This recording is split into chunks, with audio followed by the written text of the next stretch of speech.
tipo de soplos hay? Sistólicos y diastólicos. Ya, los sistólicos, ¿qué son? ¿Qué pueden ser? ¿Qué tipo de soplos pueden ser? Ya. ¿Sale un ratito tu luz? ¿Tiene para...? Según su duración, ¿eso? Según su duración. Ya, entonces los soplos pueden ser sistólicos, ¿cierto?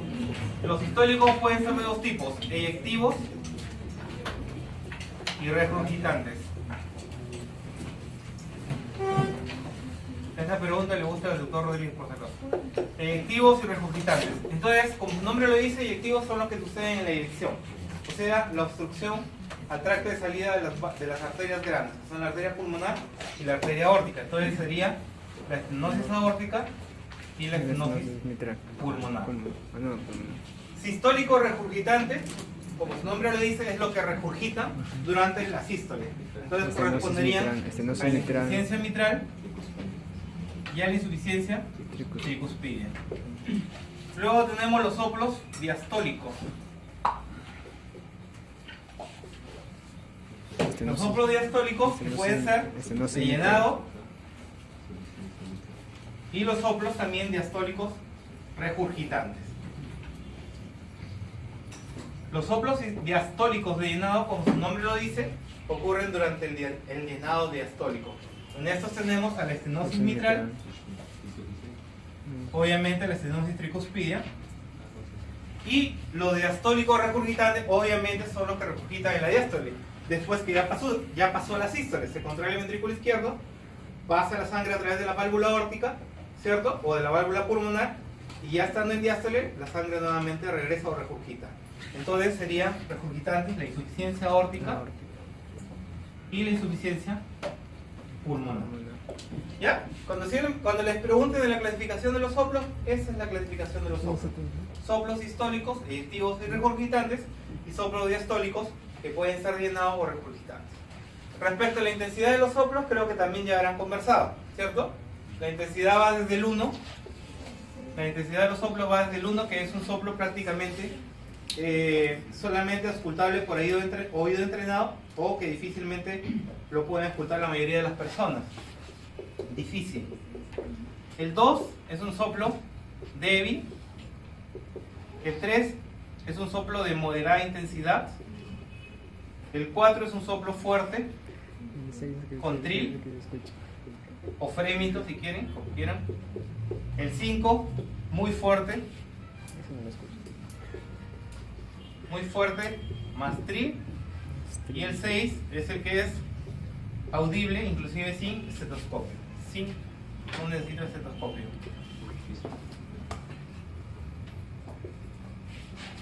De los soplos ya saben, ¿cierto? De acuerdo al tiempo, puede ser si el inicio de la diástole, prediastólico, protodiastólico, si son a la mitad de la diástole, mesodiastólicos, y al final de la diástole, telediastólicos. Lo mismo sucede para los sistólicos, protosistólicos, mesosistólicos y telesistólicos. ¿Ya? Esto lo mencionamos para que puedan entender las valvulopatías, las características que tiene cada uno de los soplos, ¿no? Y ya más o menos ustedes pueden saber qué tipo de soplo esperar en determinada valvulopatía. ¿Ya? Ahora sí, dime. ¿Qué se refiere cuando menciona un soplo áspero? Un soplo áspero es un sonido rudo, ¿no? A la hora que es el timbre del soplo. Los soplos pueden tener intensidad, que es la que vemos ahí. Pueden tener carácter, pueden ser de tono alto, de tono bajo, y pueden tener también un determinado timbre. Entonces el timbre puede ser áspero, significa áspero.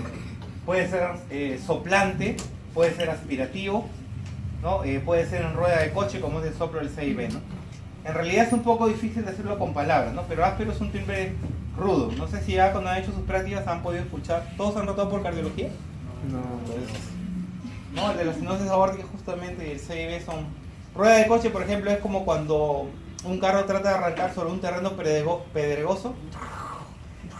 Así más o menos, ¿no? Tendría que escucharlo en realidad, ¿no? Para poder ver las características. Pero áspero significa rudo, un soplo de tono alto y rudo. Raspante, mejor dicho, cuando ustedes lo escuchan. Bien, en las enfermedades valvulares, básicamente son 4 que son las más importantes, ¿no? Que son las valvulopatías mitrales y las valvulopatías aórticas. Prácticamente esas 4 valvulopatías, estenosis e insuficiencia mitral, estenosis e insuficiencia aórtica, prácticamente son la vedeta ahí de las valvulopatías. Y por ahí que la insuficiencia tricuspida tiene una importancia, sobre todo cuando el paciente ya desarrolla una falla cardíaca global o el paciente hace una falla cardíaca derecha, ¿no? Después, lo que vendría a ser ya la estenosis pulmonar, la insuficiencia pulmonar y la estenosis tricuspida en realidad se ve en realidad muy pocos casos y en la actualidad de verdad que son bastante raros. Dale, por favor. Enfermedades valvulares, hay que recordar una cosa. Todos los pacientes, cuando ustedes tengan pacientes, los pacientes con estenosis generalmente van a buscar ayuda temprano. ¿Por qué? Porque las estenosis suelen dar síntomas tempranos. Entonces el paciente se asusta y va al hospital, entonces aceptan la cirugía. Mientras que los pacientes que tienen insuficiencias generalmente tienen síntomas tardíos, ¿no? Generalmente hay un periodo de compensación prolongado porque las cavidades se van dilatando y se van adaptando. Entonces todo un paciente con una insuficiencia mitral, tú le haces una ecocardiografía y tú ya le ves que la fracción de eyección ya está cayendo, estás viendo que el ventrículo izquierdo está muy dilatado, que la aurícula está muy dilatado, que está haciendo hipertensión pulmonar. Sin embargo, tú le dices al paciente que es momento de operarse y el paciente tendrá una disnea clase funcional 2 y te va a decir, doctor, no quiero, pues todavía yo me siento bien. Pero lamentablemente cuando el paciente ya quiere operarse, las probabilidades son bajas, ¿no? Fracción de eyección menos de 30%, corazón muy dilatado, o nadie lo quiere operar, o si la operan ya sabiendo que las probabilidades de recuperación son bajas. En cambio, la estenosis, el paciente se opera y generalmente la recuperación de la función ventricular izquierda es buena. Ya, continúo. Dale. Bueno, la estenosis mitral, como su nombre lo dice, es el estrechamiento de la válvula mitral. Normalmente la válvula mitral mide unos 4 a 6 centímetros cuadrados. Cuando esto se reduce a la mitad, el paciente puede tener síntomas, pero con grandes esfuerzos. Pero sin embargo, cuando la estenosis mitral se vuelve severa, que tiene un diámetro menos de 1 centímetro, hay limitación al esfuerzo mínimo.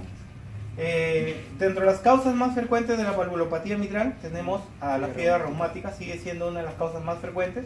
La estenosis mitral es más frecuente en mujeres y generalmente va asociada a un compromiso valvular mitral, es decir, el compromiso estenosis e insuficiencia es más frecuente que la estenosis mitral sola. ¿Ya? Continúa. Ya, entonces la etiología más frecuente aún en nuestro medio, si bien es cierto en países de primer mundo prácticamente la fiebre reumática está en franca desaparición, en nuestro medio todavía sigue siendo un factor importante. Entonces se produce fibrosis, engrosamiento, calcificación y fusión de las comisuras y de las cuerdas tendinosas. La estenosis mitral, aparte de la fiebre reumática, también puede darse por trombos, que suele ser raro, y por tumores, en este caso los mixomas auriculares, lo ocluyen, ¿no es cierto?, a nivel de la aurícula izquierda y pueden producir un cambio o producen cambios hemodinámicos similares a una estenosis mitral. La diferencia entre la estenosis mitral reumática y la producida por un mixoma es que generalmente cuando yo tengo un mixoma, si al paciente lo cambio de posición y desplazo el mixoma hacia arriba y dejo que se abra bien la válvula, entonces prácticamente la hemodinamia o la semiología de estenosis mitral prácticamente desaparece en ese paciente, más no en un paciente que sí tiene una fiebre reumática y donde sí hay daño de las válvulas. Dale la siguiente, por favor. Bien, en cuanto respecto a fisiopatología, generalmente ustedes deben recordar que la estenosis mitral es una de las patologías valvulares que menos daña, o por decir, no daña el ventrículo izquierdo. Como ustedes ven, el problema está a nivel de la válvula mitral. Entonces, el ventrículo izquierdo prácticamente no va a estar afectado. Entonces, si yo tengo una estenosis mitral, prácticamente esto va a hacer que con el transcurso del tiempo, por el exceso de volumen, la aurícula izquierda se vaya hipertrofiando y dilatando. La hipertrofia y dilatación del ventrículo izquierdo llega a un límite de compensación, va a hacer que aumenten las presiones diastólicas de la aurícula izquierda y retrogradamente va a aumentar las presiones a nivel de venas pulmonares, lecho capilar pulmonar y finalmente congestión pulmonar, que puede llevar hasta un edema agudo del pulmón. ¿El ventrículo izquierdo cómo se encontrará en estas condiciones? Normal. Fracción de eyección del ventrículo izquierdo, excelente. Es por eso que el síntoma más importante y más precoz de lo que vendría a ser la estenosis mitral viene a ser la disnea. La disnea generalmente producida por congestión pulmonar. Ya, por congestión pulmonar, disnea paroxística nocturna, y definitivamente si no se controla, lo que vendría a ser un edema agudo del pulmón. Otra de las manifestaciones frecuentes de los pacientes con estenosis mitral viene a ser, dale, creo que por ahí, Sí. Ya, disney dijimos que el signo más frecuente, la hemoptisis, se produce en los pacientes que van a hacer congestión pulmonar por la ruptura de los capilares alveolares y también se produce por ruptura de las venas bronquiales. Las palpitaciones, recuerden que la estenosis mitral produce dilatación de la aurícula izquierda y la dilatación de la aurícula izquierda es una de las causas principales en la producción de la arritmia fibrilación auricular. ¿Cómo se manifiesta clínicamente o cómo te dice el paciente que tiene fibrilación auricular? Porque tiene palpitación. Paréntesis aparte, la fibrilación auricular es peligrosa porque descompensa al paciente al aumentar la frecuencia cardíaca y puede llegar a 160, 180 por minuto. Si el paciente tiene la válvula mitral cerrada y yo tengo una frecuencia de 180 por minuto, lo que voy a hacer es acortar la diástole, ¿cierto? Va a hacer que más sangre, entre comillas, se estanque en la aurícula izquierda y ese paciente puede llegar a un edema agudo del pulmón. Y el otro peligro de la estenosis mitral, de la fibrilación auricular, es que es una arritmia de tipo embolígena. Y quiere decir que dispara coágulos a nivel cerebral pudiendo producir ACV isquémico.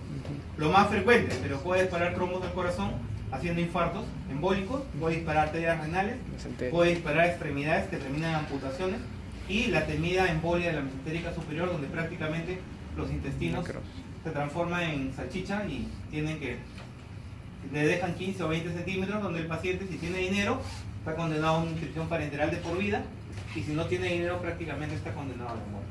¿Ya? Aparentes aparte, así no tuviera estenosis mitral, la fibrilación auricular es peligrosa por esas dos situaciones. Fatiga desproporcionada al esfuerzo. Recuerden que, si bien es cierto, el principal problema de la estenosis mitral es por congestión pulmonar, si yo tengo una estenosis mitral, el gasto hacia el ventrículo izquierdo va a estar disminuido. Es decir, el ventrículo izquierdo puede estar funcionando excelentemente, pero si la aurícula no le pasa sangre, definitivamente no va a haber buen gasto cardíaco. Al no haber buen gasto cardíaco, entonces va a haber signos de fatiga, cansancio, debilidad muscular, somnolencia, bradiciquia. Y los signos de insuficiencia cardíaca derecha. En realidad, los signos de insuficiencia cardíaca derecha suelen ser tardíos. ¿Qué quiere decir? Que si yo tengo una estenosis mitral por largo tiempo, voy a generar inicialmente congestión pulmonar, ortopnea, disnea paroxística nocturna. Sin embargo, va a llegar un momento en que, debido a la agresión constante del sistema venoso pulmonar, la arteria pulmonar va a decir, bueno, acá yo tengo que solucionar el problema. ¿Cómo soluciono el problema? Aumentando la presión. Aumenta la presión en la arteria pulmonar y la presión en la arteria pulmonar hace que aumente, porque se produzca hipertrofia del ventrículo derecho, dilatación del ventrículo derecho, dilatación de la aurícula derecha y finalmente se escape la presión por el sistema de menos resistencia, que es el sistema venoso central. Entonces, un paciente que empieza con falla izquierda termina con falla derecha, irritación yugular, ascitis, hepatomegalia, edema de miembros inferiores. Entonces, el paciente te va a decir a tu consultorio: doctor, yo ya no necesito almohadas para dormir, yo en la noche ya no me levanto cuando me asfixio. El paciente pensará que ha mejorado, pero tú sabes que el paciente ya empeoró porque ya desarrolló hipertensión pulmonar y la falla que empezó como izquierda ya se transformó en una falla cardíaca global, prácticamente haciendo ya sombrío el pronóstico del paciente, ¿no? Entonces ahí sería un recambio valvular en realidad ya con demasiado riesgo para el paciente, ¿no? ¿Alguna pregunta hasta aquí? ¿Se entendió? ¿Hay una parte que no quedó clara? Bueno, continúa.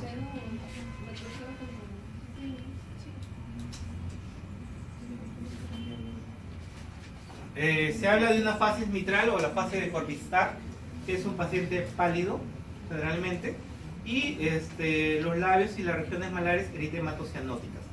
Sin embargo, esta fase mitral se transforma en una fase tricuspidia cuando el paciente desarrolla hepatomegalia congestiva, es decir, cuando la falla ya se globalizó, el paciente desarrolla una falla, una hepatomegalia congestiva. Entonces, en lugar de fases pálidas, va a tener una fase ictérico-verdosa y un eritema, una fase cianótica eritematosa a nivel malar y a nivel de labio. Es decir, rojo y negro en mejillas y en labios y amarillo verdoso o ictericia en el resto de la cara. ¿Ya? Entonces, la fase tricuspida, palidez y cianosis, rojo y negro, mejillas y labios. La fase tricuspidia, palidez y rojo y negro en mejillas y labios.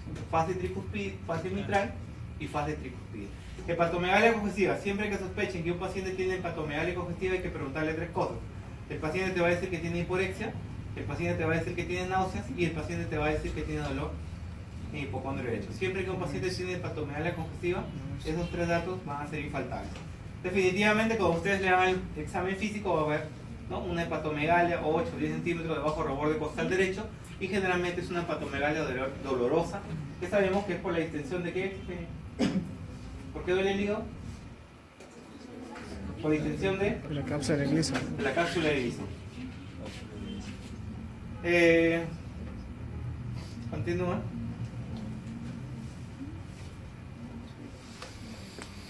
Vamos viendo las características del soplo. El soplo de la estenosis mitral tiene unas características especiales. Diastólico. Soplo diastólico con chasquido de apertura.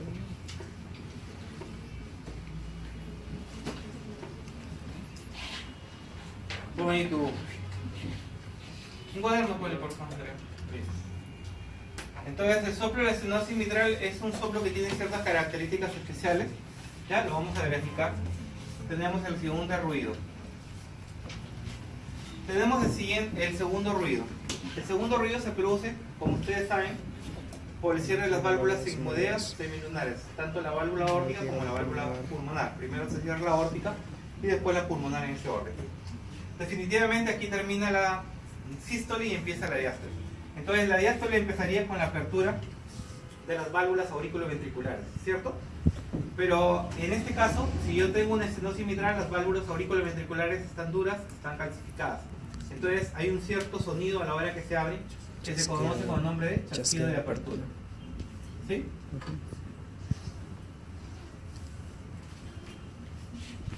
Mientras más cerca esté el chasquido de apertura del segundo ruido, se dice que la estenosis mitral suele ser más grave. Es decir, mientras más corto el tiempo entre chasquido de apertura y R2, estenosis mitral más grave. ¿Ya? Es un criterio de gravedad de la estenosis mitral. Después del chasquido de apertura, sigue un soplo, que se le conoce con el nombre de soplo o rolido diastólico. Es el único soplo, para serles sinceros, que no es un soplo, que en realidad es un rolido.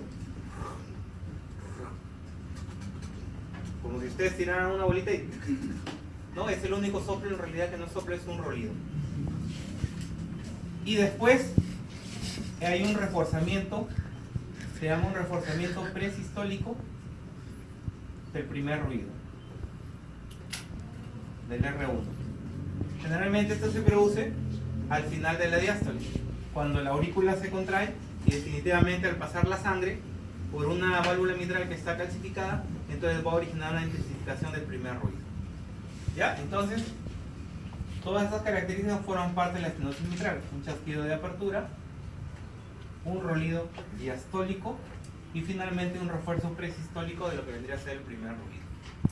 Signos de gravedad de la estenosis mitral: que el R2 esté cerca del chasquido de apertura, la duración del soplo, mientras más largo sea el soplo, mayor gravedad. Cuando el R1 está prácticamente disminuido de intensidad, cuando el R2 está aumentado. ¿Por qué? Porque quiere decir que ya aumentó la presión pulmonar. ¿Ya? Esos son criterios de gravedad de la estenosis mitral. ¿Alguna pregunta hasta acá?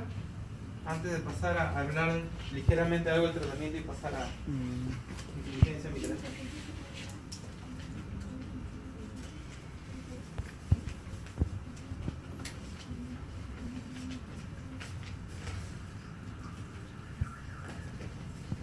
¿Nada? A ver, saca Andrea para continuar. Ya, el primer ruido en las formas leves y moderadas puede estar aumentado porque las válvulas todavía tienen cierta movilidad. Entonces, la intensidad del primer ruido puede estar aumentada, pero en las formas graves, por lo cual es un criterio de severidad, el primer ruido está prácticamente disminuido. El segundo ruido no se modifica en formas leves y moderadas, pero cuando está aumentado quiere decir que hay hipertensión pulmonar. Chasquido de apertura, ya dijimos, el rolido diastólico. El soplo de Graham-Still hablaremos después. Continúa.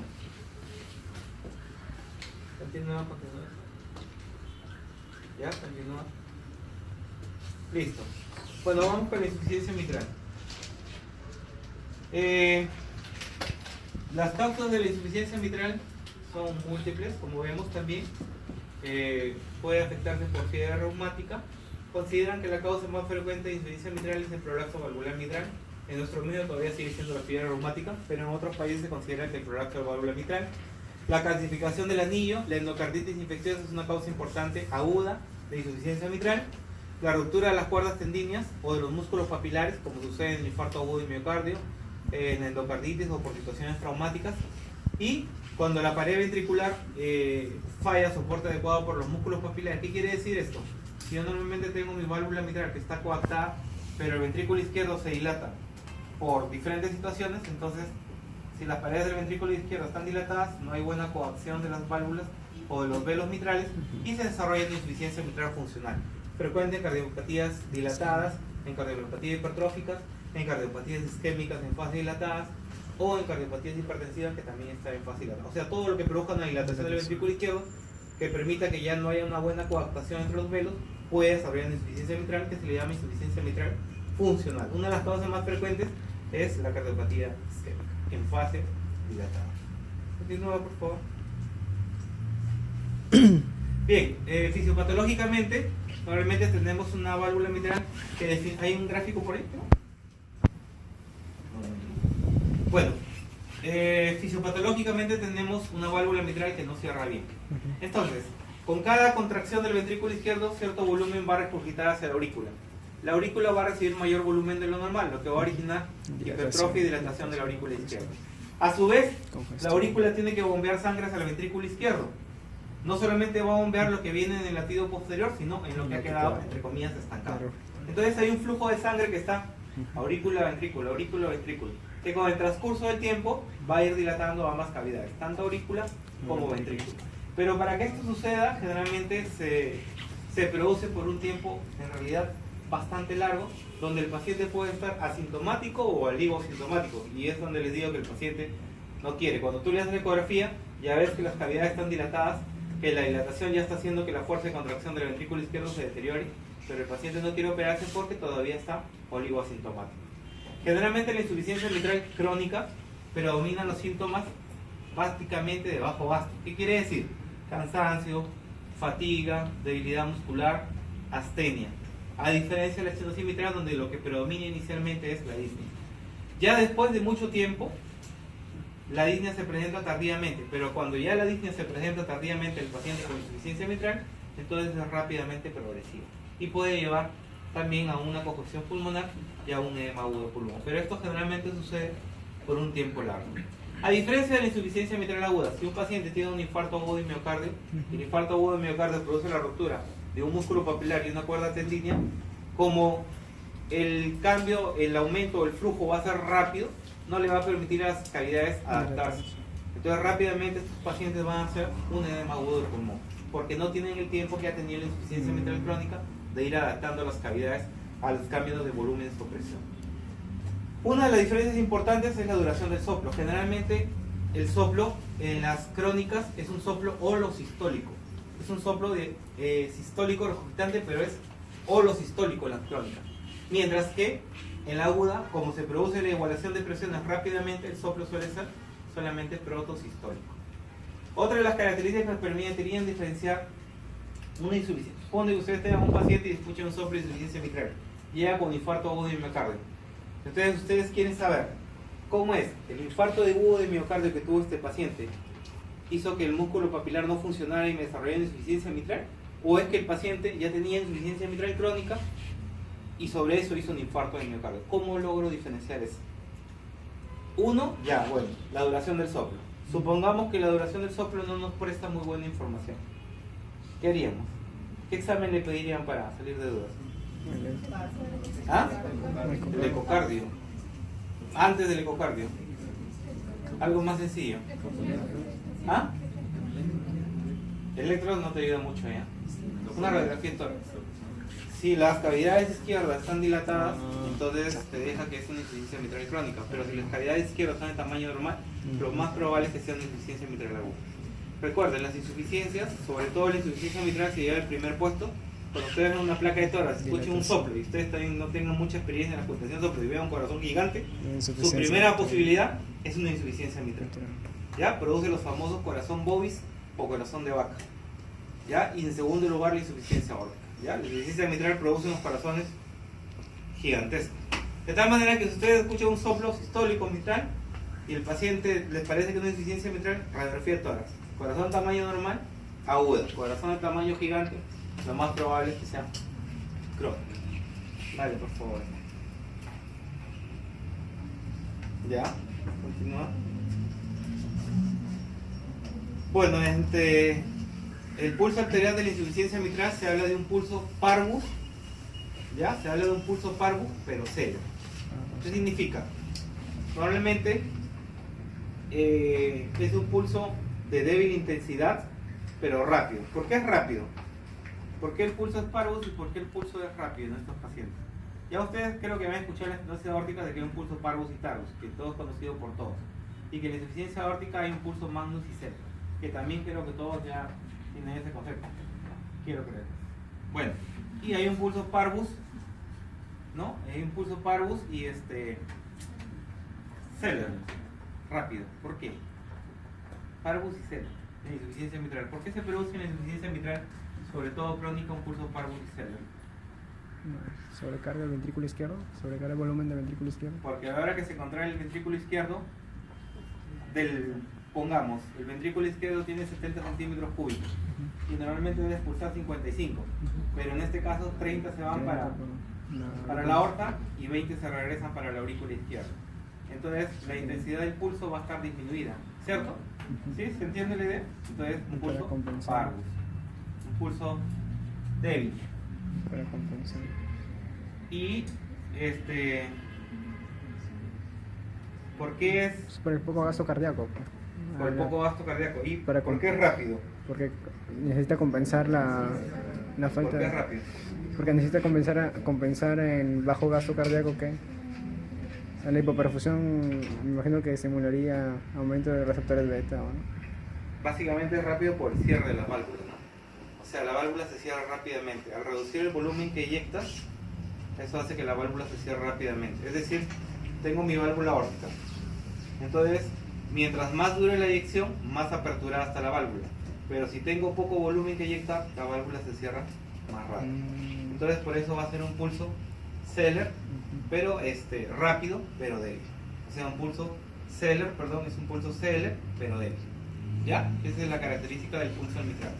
Puede ser un pulso rápido, pero generalmente de intensidad débil.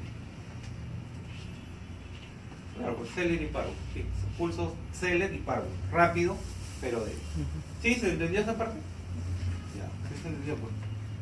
Espérate, un poquito para atrás. ¿Dónde estábamos? Bueno. Y el soplo, característicamente la insuficiencia mitral crónica, es un soplo holosistólico, es un soplo que se presenta durante toda la sístole. Es un soplo generalmente de tono alto, generalmente se le denomina como soplante o en chorro de vapor. ¿Ya? Esas son las características, o sea, es un soplo sistólico regurgitante, tono alto, soplante o en chorro de vapor. Las características que van a definir la gravedad de la insuficiencia mitral. ¿Cuáles serán las características que va a venir la gravedad de la insuficiencia mitral? Chicos. La dilatación de los aurículos y pero ventrículos. en la auscultación. Ah, ya. O en el examen físico.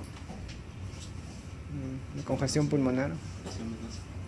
Aumento de la presión venosa pulmonar. La duración del soplo. Una de las características es la duración del soplo. Un cuarto ruido. Mientras más dura el soplo, más grave. El cuarto ruido generalmente es un signo de gravedad en la estenosis aórtica. ¿Ya? Pero básicamente la insuficiencia mitral, la duración del soplo. Mientras más dura el soplo, generalmente es más grave. Generalmente se da, lo de doblementos no voy a hablar para no confundirlo. Básicamente la duración del soplo, insuficiencia mitral. Listo, estenosis aórtica, vamos. Doctor, ¿y la insuficiencia mitral es la que te lleva a hipertensión? Al final aumenta la presión sistólica. ¿Que lleva la presión o disminuye la presión diferencial? Ahí está, aumenta. aumenta. Se aorta. Bien, entonces la estenosis aórtica, como ustedes saben, es la disminución, es la obstrucción de la fracción de eyección ventricular izquierda. Puede ser valvar o valvular, que es el 90% de los casos, que puede ser congénita, las válvulas aórticas bicúspides, unicúspides, que son las causas más frecuentes de los menores de 30 años, la reumática, que son frecuentes desde los 30 a los 65 años, aquí representan el 25% de las causas, y las degenerativas, La más frecuente. que representa el mayor del 50% de los pacientes mayores de 70 años.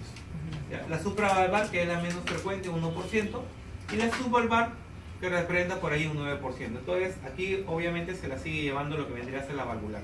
En nuestro medio, sinceramente, sigue siendo la reumática, pero en países ya de otro mundo, europeos o Norteamérica, la primera causa viene a ser la degenerativa o senil, ¿no? Que se da en pacientes mayores de 70 años. En realidad aquí ya estamos viendo algunos casos, pero no como en los países todavía del primer mundo, donde representa la primera causa. El doctor Rodríguez, por ejemplo, tiene su válvula aórtica protésica. Sí. Bien. Tiene su prótesis aórtica, no sé. Tiene su prótesis mecánica. Eso es estenosis aórtica en el senil ya, en realidad, ¿no? No por fiebre reumática. Aquí tiene sus añitos también, el doctor Rodríguez. Felizmente lo operaron y todo salió bien. Bien, entonces, al igual que la insuficiencia mitral, la estenosis aórtica, mientras más lejos se encuentran del aurículo izquierdo, si se dan cuenta, menos frecuentemente hacen congestión pulmonar. Mientras más me alejo de la aurícula izquierda, menos frecuente es que el paciente haga una congestión pulmonar y más demora en que el paciente me dé una falla cardíaca global. ¿Cierto? Este concepto, ténganlo en cuenta. Mientras más lejos de la aurícula izquierda, el defecto valvular, más demora la congestión pulmonar. Y mientras más lejos de la aurícula izquierda, más demora una falla izquierda en convertirse en una falla cardíaca global. Entonces, los pacientes con estenosis aórtica pueden estar asintomáticos por largo periodo de tiempo. Largo periodo de tiempo. Inclusive, si yo tengo ecocardiográficamente un paciente con estenosis aórtica severa, mi indicación es déjalo ahí, no lo toques. No lo toques hasta que el paciente se vuelva sintomático. Porque el riesgo de mortalidad, si lo opero o no lo toco cuando el paciente todavía no tiene síntomas, así tenga una estenosis aórtica severa, es igual.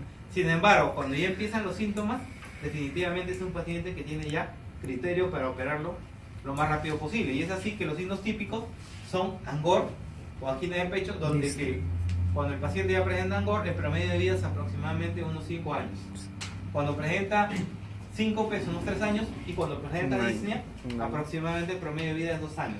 Inclusive algunas bibliografías hablan de que cuando presenta fibrilación auricular, el promedio de vida suele ser 6 meses.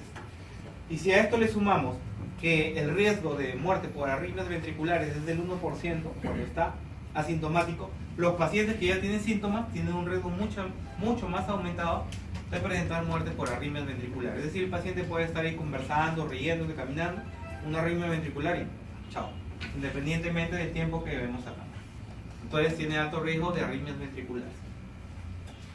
Es por eso que los pacientes que tienen estenosis aórtica severa sintomática se les prohíbe lo que vendrían a ser las pruebas de esfuerzo. Tú le haces una prueba de esfuerzo a un paciente y por la isquemia más la hipertrofia que ellos tienen de por sí, te puede hacer una arritmia ventricular y quedarse de ahí en la prueba de esfuerzo nomás.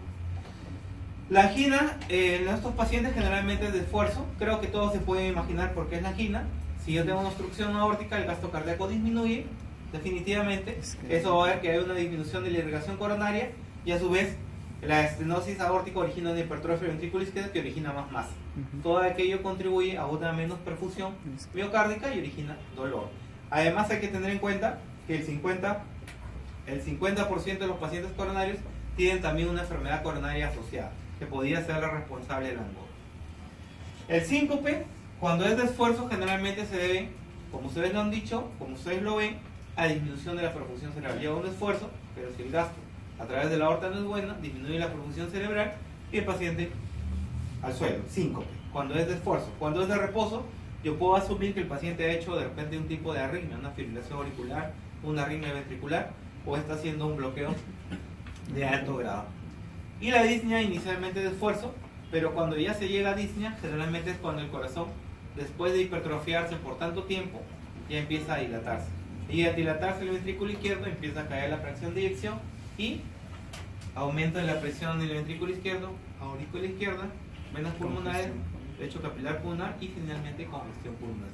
Por eso el tiempo de sobrevida ya es menos, porque aquí significa que la fracción de eyección del ventrículo izquierdo ya empezó a caer, ¿no? Generalmente los pacientes se mueren antes de eso. No he visto muchos pacientes, en realidad de estenosis aórtica, que lleguen a hacer una falla cardíaca global. Es raro que un paciente de estenosis aórtica llegue a hacer falla cardíaca global. se muere primero de una arritmia ventricular o por otras complicaciones. Raro es que llegue a falla cardíaca global, una estenosis aórtica. Continúa. Bueno, el pulso arterial es un pulso tardus, o sea, demora el ascenso. Como la aorta está cerrada, definitivamente, ¿no es cierto? El flujo a través de la aorta va a ser lento, va a ser prolongado. Es un pulso tardus y parus, porque si bien el flujo sale, pero sale con pequeña potencia ya. Entonces es un pulso parvus y tardus. El latido pexiano generalmente es intenso y sostenido, y generalmente, a diferencia de lo que vendría a ser la insuficiencia mitral o la insuficiencia aórtica, el impulso apical no se desplaza, es decir, el ventrículo izquierdo casi no se dilata. El soplo es un soplo generalmente mesosistólico, es un soplo sistólico eyectivo, mesosistólico, romboidal y de un timbre áspero también. ¿Ya? Muchas veces el soplo se escucha en la región aórtica áspero, ¿no? Por las turbulencias a nivel de la aorta ascendente, pero en el foco mitral, que es donde se irradia, la irradiación en banda presidencial, se escucha como musical. Eso se llama el fenómeno de Gallabardín, ¿ya? Áspero en el foco aórtico, pero musical a nivel del ápice. La insuficiencia aórtica. ¿Alguna pregunta? ¿Hasta ahí? No hay. Bien, la insuficiencia aórtica entonces puede darse por alteración de la válvula aórtica. Puede ser crónica, por ejemplo en la fiebre reumática, y puede ser aguda, por ejemplo en endocarditis infecciosa. Y puede ser por problemas de la raíz aórtica. Crónicas, como sucede por ejemplo en la enfermedad de Marfan, que va dilatando la raíz aórtica.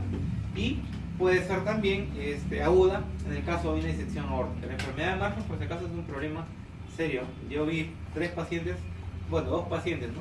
Su hermano había fallecido a los 30 y tantos años por un aneurisma que había generado insuficiencia aórtica, y el chico llegó al hospital también con una falla cardíaca descompensada. Le arreglaron de la operación, dijo que él no quería porque su hermano había fallecido igual, y creo que estuvo 2 días más y falleció también, chico, 32 años, la enfermedad de Marfan. Continúa. Bien, en la insuficiencia aórtica aguda, igual que en la insuficiencia mitral aguda, como las cavidades no están preparadas, ¿no es cierto?, para soportar el aumento de presiones, aumentan las presiones en el ventrículo izquierdo, aurícula izquierda, y termina en un edema agudo de pulmón. En la insuficiencia aórtica crónica también el tiempo suele ser largo, suele ser muy largo. Generalmente en el caso del paciente van a predominar inicialmente los signos de bajo gasto en la insuficiencia aórtica, y con el transcurso del tiempo, a medida que va progresando y va dilatando el ventrículo izquierdo, va a llegar también a la disnea paroxística nocturna y finalmente al edema agudo del pulmón. ¿Ya? Pero básicamente, como hay un regreso de la sangre desde la aorta al ventrículo izquierdo, inicialmente van a predominar los signos de bajo gasto cardíaco anterior, o sea, cansancio, fatiga, astenia. Y la disnea suele aparecer tardíamente. Cuando ya aparezca, significa que ya dilató cavidades y la fracción de eyección ya se está deteriorando. Por lo tanto, ya puede haber congestión pulmonar, y es por eso que la disnea va a aparecer tardíamente.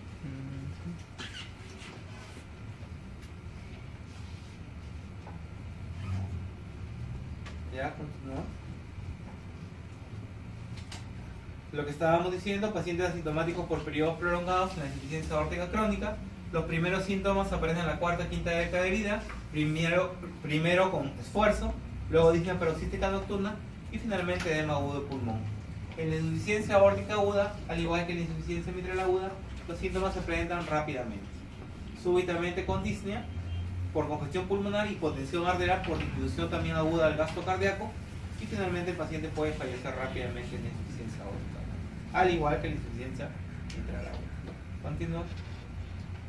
Bueno, el pulso arterial entonces altus y magnus es característico de lo que vendría a ser la insuficiencia aórtica. El soplo en la insuficiencia aórtica es un soplo diastólico regurgitante, ¿sí? Es un soplo de tono alto, es decreciente, y lo que vendría a ser aspirativo. El movimiento oscilante de la cabeza con el pulso arterial se llama el signo de Muser. El de la úvula de Müller. También hay latido hepático, hay latido del vaso, hay latido del lecho capilar, que se llama el signo de Kinke. Hay el doble pistoletoso de Trouve, el signo de Gaussier. La danza arterial, el martillo de agua, son como unos 20-25 signos que están relacionados con la insuficiencia aórtica, que les queda de tarea leerlos. Y lo que estaba diciendo su compañero, el aumento de la presión de pulso o de la presión diferencial. Es decir, la diferencia entre la presión sistólica y la presión diastólica aumenta. ¿Por qué aumenta? ¿Por qué aumenta la presión diferencial? Porque se eyecta. Cada vez aumenta la poscarga. Pues. La presión diastólica, ¿cómo estaría? Disminuida. Se eyecta el volumen normal, ¿cierto? Normalmente el ventrículo izquierdo se contrae, eyecta volumen normal, entonces la presión sistólica va a ser normal o alta, pero parte de la sangre se regresa. Entonces la presión diastólica va a ser baja. ¿Sí? ¿Entiende la idea? Entonces, al hacer la presión diastólica más baja de la normal, la diferencia entre la presión sistólica y diastólica va a ser mayor. Eso se llama presión diferencial o de pulso. Tiende a aumentar en la insuficiencia aórtica. ¿Sí? O sea, la eyección es normal, pero lo que queda en la aorta va a ser menor porque se regresa hacia el ventrículo izquierdo. Entonces, el aumento de la presión de pulso, presión diferencial por aumento de la presión sistólica con disminución de la diastólica. Un latido apexiano amplio y el soplo diastólico es el elemento característico, y ahí dimos más o menos su característica. Continúo. Otra cosa que se llama insuficiencia aórtica. El signo, un signo de gravedad en estos pacientes viene a ser la duración del soplo, ¿ya? El soplo si el soplo es solo diastólico, suele ser grave. El signo de Hill. El signo de Hill significa la diferencia entre la presión entre los miembros superiores y los miembros inferiores mayor de 30 milímetros de mercurio. También es indicador de gravedad, ¿ya? Entonces el soplo diastólico, el signo de Hill, y también es un indicador de gravedad la presencia del soplo de Austin-Flint. ¿Qué es el soplo de Austin-Flint? Significa que la regurgitación aórtica es tan potente que va a llegar a cerrar un velo de la válvula mitral. Entonces, aparentemente el paciente se le va a escuchar un soplo de estenosis mitral también, pero gracias al soplo de Austin-Flint, es decir, el chorro regurgitante desde la aorta asciende, es un chorro tan grande que asciende hasta la válvula mitral y hace un cierre de un velo mitral. Entonces hay una estenosis mitral relativa. Eso se llama el soplo de Austin-Flint. Es un soplo telesistólico y que indica también gravedad de la insuficiencia aórtica. Entonces, un soplo de Austin-Flint, un soplo holodiastólico, la presencia en este caso de un tercer ruido también es un signo de gravedad, y la presencia del signo de Hill son signos de gravedad de la insuficiencia aórtica. Bien, la insuficiencia tricuspidia, así nomás a grandes rasgos.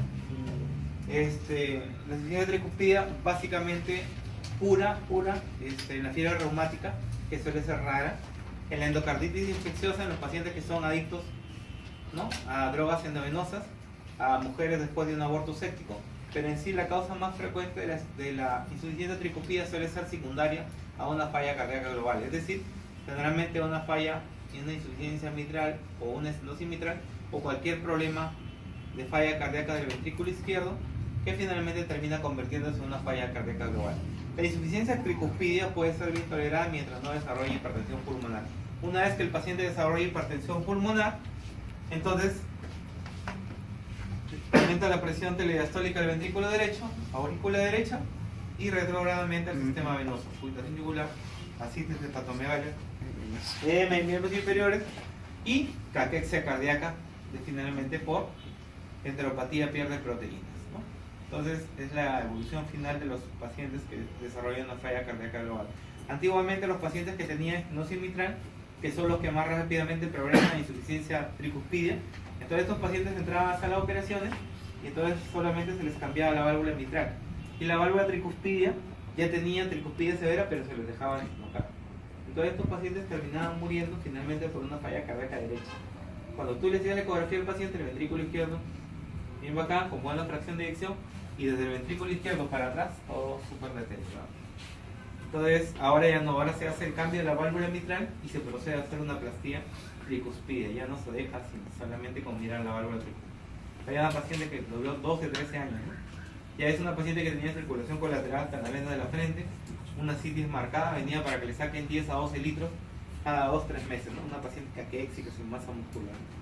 Y lamentablemente ese es el futuro de todos los pacientes mitrales o aórticos que desarrollan una falla cardíaca global y no deciden operarse. En este caso la señora fue porque antes en cirugía torácica no se consideraba, cambiabas la válvula y la otra la dejabas de suero.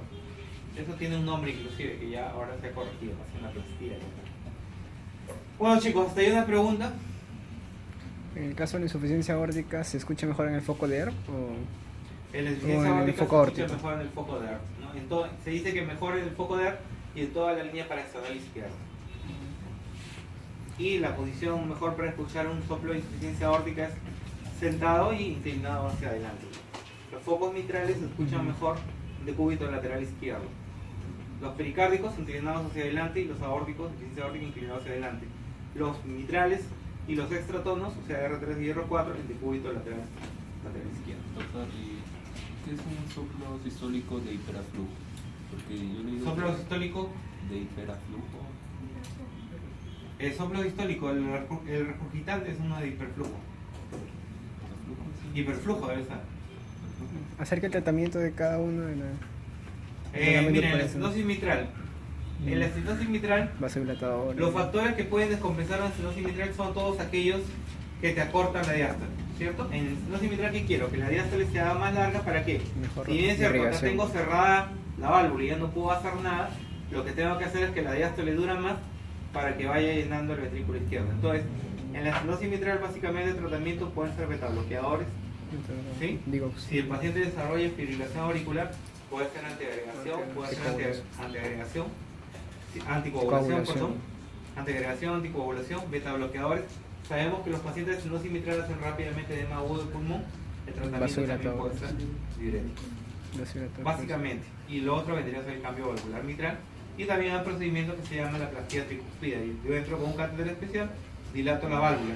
Para eso tengo que cumplir ciertas características, no a todos, pero esto dura solamente 12 a 13 años y después el paciente tiene que entrar a una cirugía de cambio valvular. Inclusive en pacientes jóvenes que tienen estenosis mitral, por ejemplo 12 13 años, como van a querer después tener hijos, casarse y bla bla bla, entonces les ponen una válvula protésica biológica. ¿Ya? Entonces es hecha generalmente de pericardio de cerdo, pero esa válvula biológica solamente dura un tiempo de vida media de 10 años. Después de ese tiempo tienen que pasar a una prótesis mecánica definitiva. ¿Y ustedes por qué no le ponen la prótesis mecánica de frente? la anticoagulación. Por la anticoagulación. Esa chica va a salir estando anticoagulada. Bueno, El riesgo es sumamente alto tanto para la vida de ella como para la vida del niño que pueda tener. Recién se murió el año pasado una chica que tenía una prótesis mecánica. Ya tenía un hijo, 34 años. La chica se volvió a comprometer la ilusión de querer tener un hijo y tenía una prótesis mecánica. Si tú tienes una prótesis mecánica, lo único es warfarina. Entonces la chica se estuvo manejando con enoxaparina y al quinto mes hizo complicaciones, se murió, se trombosó la prótesis, pero se murió a los 34 años. Ella publicaba en su Facebook, ¿no? Feliz, me dijeron que era un brazo de riesgo, pero hasta ahora todo bien. Pero a los 5 meses, 34 años. ¿No? Entonces por eso que se les pone prótesis biológicas para darles de chance. Y otra cosa por la cual se les ponen las prótesis biológicas antes de poner la prótesis definitiva es que si tiene 13, 14, 15 años todavía la persona va a crecer. Entonces después de los 18, 20 años alcanza el corazón al tamaño definitivo y ya queda la prótesis mecánica que va a ser de por vida, ¿no? Que es más o menos un tiempo de vida media de 25 a 30 años la prótesis mecánica. Se dice que por vida, pero son 30 años.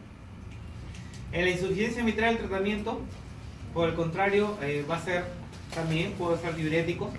En la insuficiencia mitral no me conviene que el paciente esté con bradicardia, porque si yo dejo al paciente con bradicardia va a haber mayor regurgitación, ¿cierto? Claro. Entonces en pacientes con insuficiencia mitral, básicamente lo que yo puedo utilizar es diuréticos nada más. En pacientes con estenosis aórtica, el tratamiento se ha dicho que puede ser, que ya no se recomienda ahora, porque las placas de calcio pueden originar, las espiras de calcio pueden romperse y originar embolias cálcicas, aspirina y atorvastatina en los pacientes con estenosis aórtica, ¿no? Pero bueno, ahorita está un poco en discusión eso. Y insuficiencia aórtica igual diuréticos. Lo que quiero decirles es que no hay un tratamiento específico para una valvulopatía. Todo depende de qué momento encuentren ustedes la valvulopatía. Si es una insuficiencia mitral que me ha hecho una falla cardíaca global, entonces voy a tener que utilizar YEPAs, beta-bloqueadores, ¿cierto? Diuréticos a base de potasio tipo espironolactona, furosemida, digoxina. O sea, más que de la valvulopatía, el tratamiento específico depende de en qué momento me encuentre, cómo encuentra el corazón a ese paciente con la valvulopatía. Ya, de eso va a depender. Pero sí, en estenosis mitral ustedes saben que todo lo que taquicardiza al paciente definitivamente lo puede llevar a una llama huevo pulmón. Taquicardia, fiebre, tirotoxicosis, hipertiroidismo, todo ello puede, inclusive la gestación de una paciente con estenosis mitral, los problemas se producen entre el segundo o tercer trimestre del embarazo. Esa paciente con estenosis mitral puede hacerte una edema agudo de pulmón entre el segundo o tercer trimestre de la gestación. Suele pasar. ¿Alguna otra pregunta, chicos? ¿En cuál valvulopatía sería contraindicado los vasodilatadores? Los vasodilatadores. Por eso te digo, Caso depende de- del momento que encuentren. Por ejemplo, si yo tengo una estenosis aórtica, ¿cierto? Yo tengo una estenosis aórtica, el gasto cardíaco está disminuido. Si yo le doy un vasodilatador, la arteria va a hacer esto. O sea, mi gasto cardíaco está disminuido y encima yo voy a dar un vasodilatador, el gasto cardíaco se va a ir por los suelos. Pero si es una estenosis aórtica que ya me hizo, ya me tiró la fracción de eyección y ya me está haciendo edema agudo de pulmón, definitivamente sí va a un, sí va a un paso. Por eso te digo, no hay para patología valvular en sí. Hay algunos, digamos, unas cosas puntuales, sí, debo o no puedo usar esta valvulopatía. Pero el tratamiento sí depende en qué momento lo encuentre el paciente. Inclusive puede ser nada, estenosis aórtica severa asintomática, nada, expectante nada más. Depende del momento. Si yo encuentro con una falla cardíaca propiamente dicha, entonces sí, definitivamente tengo. En el caso de la anticoagulación de por vida usan enoxaparina, ¿no? No, es warfarina. Warfarina. Cuando tengo prótesis, es warfarina. No puedo hacer otra cosa.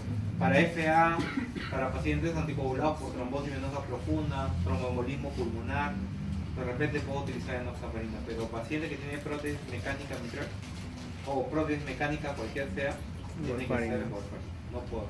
Es bajo mi responsabilidad si yo decido suspender la warfarina y anticoagularme con enoxaparina. O sea, puede pasar cualquier cosa. Desde el sangrado de la madre, la hemorragia intracraneal del feto, hasta que se trombose por falta de anticoagulación la prótesis, que eso sí lamentablemente es una pena porque si no entras a sala de operaciones en Guam, el paciente se va a morir.